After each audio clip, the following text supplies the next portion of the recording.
If you feel that self-worth is holding you back from living the life you know you're here to live, I have an invitation for you today. You'll officially hear more about this soon, but for those who are curious to hear more and who want to get access to a super special price, simply drop me a DM or an email saying worthy to expand and I'll be in touch. You're listening to Permission To, the podcast where we dive into the science and soul of owning your worthiness as a perfectly imperfect human being. I'm your host, Sam Dew, psychotherapist, positive psychology coach, mama to a beautiful 5-year-old Amelie, and passionate advocate for living an inspired life. My aim is to show you that you have full permission to own your worthiness so that you can embrace your true nature and begin walking boldly toward your dreams. Let's dive in. Hi everyone, and welcome to another episode of Permission To. I feel incredibly excited and grateful to be here with you today because mum life got me good and sucked me into a vortex for about a month, and so I know we've had a couple of guest episodes and now it's just me and you again, and yeah, very excited about this episode.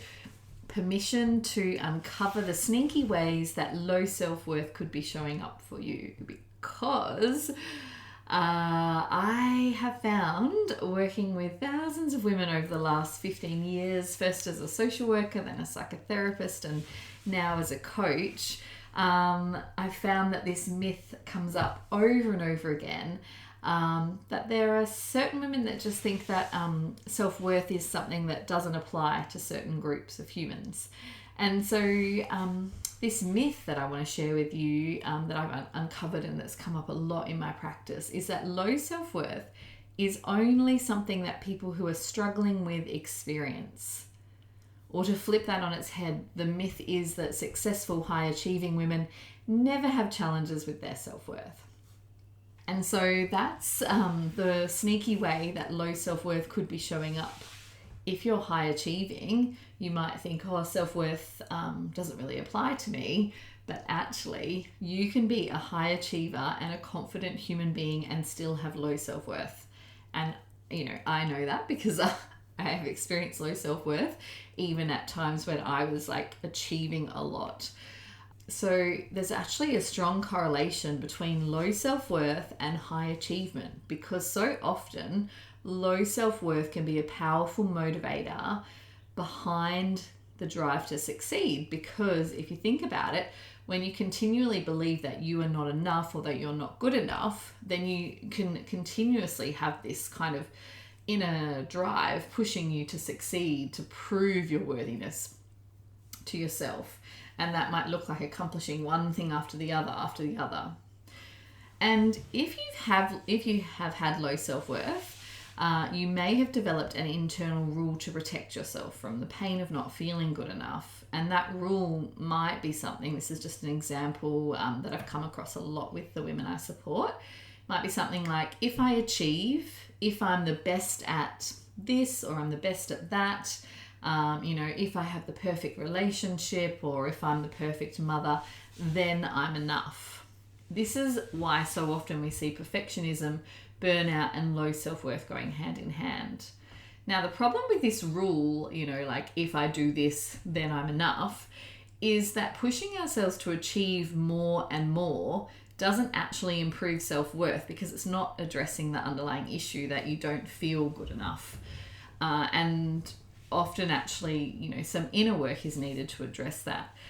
And this is why I've supported CEOs of very large, very successful organizations and women that you would just always assume had really amazing sense of self-worth, but actually have had, really, really vulnerable moments of not feeling good enough and recognize that they needed to work on their self-worth. So, highly successful humans, often, not all the time, do still need to work on their self-worth. And so this episode is for you if you identify as high achieving. Chances are, if you're listening to this episode, there's at least a part of you that is high achieving, even if you don't identify with it in the traditional sense. So, the first sneaky way that low self-worth could be showing up for you if you are high achieving is that you're constantly pushing yourself to achieve. It could be in sport, relationships, business, career, motherhood, studying. And if this is you, you might notice that every time you succeed at something, you find it hard to celebrate and immediately start to think about the things that you need to do next.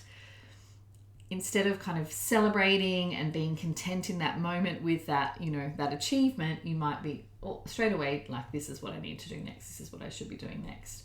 And you might also tend to be critical of the things that didn't go well. So even if you did something amazingly successful in your business, in the way that you define success, there might be a part of you that's also quite critical about one element of the thing that you achieved that didn't go perfectly. And so, this is a way that self-worth might be sneakily showing up for you. And it's not always something that's super obvious, because we think of people with low self-worth as people that are maybe procrastinating, avoiding showing up, avoiding taking risks, avoiding setting goals for themselves. But actually, a lot of high achievers struggle with low self-worth. And let me be clear, as someone who loves to learn and grow and succeed, with my own version of success that is, I'm not saying that it's bad to be ambitious or to continue to lean into the edges of what is possible.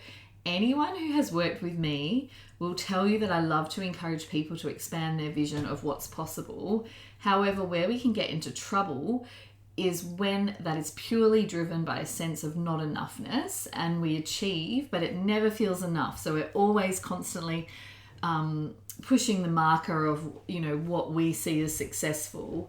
And we never quite feel content. We never quite feel like we're good enough.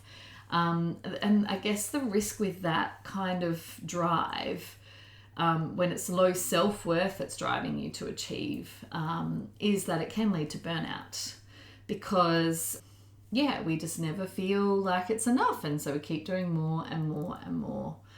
So one way to work through this is when you notice yourself pushing yourself. Let's say you're setting a new goal, you've got something that you really want to expand into, which again I think is a wonderful thing. Just gently ask yourself a couple of questions. Firstly, check whether it's coming from like a pressure and a pushing kind of energy, or whether it's coming more from like an excited, expansive energy. Because I think in my experience, like that pushing pressure energy feels like a contraction, whereas that expansive, excited energy feels, it feels like a deep breath, and that there's plenty of room for the energy to move around. So some questions to ask yourself: why do I want to do X, Y, or Z?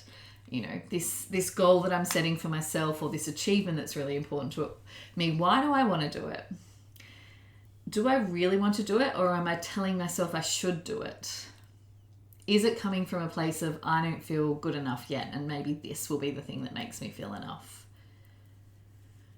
What brings me the most sense of purpose and passion and joy? If we're looking at achieving things, we want them to be aligned with what gives us a sense of purpose and joy.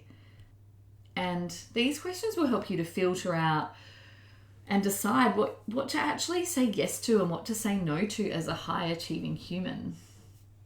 And a way that you can support yourself to increase your self-worth overall is to try to give yourself as much love and affection as possible without any conditions around your achievement. Because I know, as someone who has struggled with self-worth in the past, and also who is highly achieving, often I would put conditions on loving myself and caring for myself, like, when I get this done, then I'm going to do this thing, or I deserve to go on a holiday, or I deserve to do this for myself when I achieve this. And sometimes we just need to give ourselves permission to take a break when we need it, to tune in and listen to ourselves, to move our body, to give ourselves whatever we need, whatever love and care we need, regardless of where we're at with our goals and our achievements.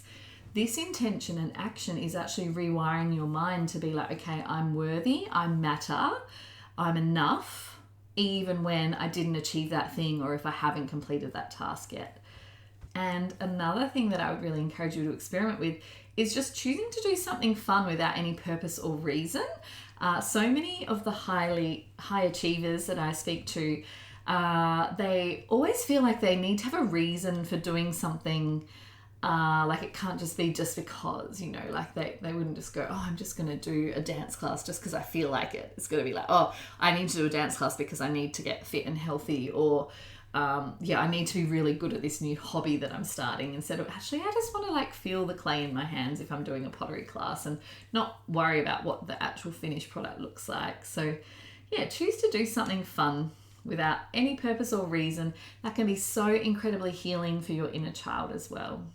So that is it for part 1 of this episode. Next week, I am going to share another sneaky way that low self-worth could be showing up for you.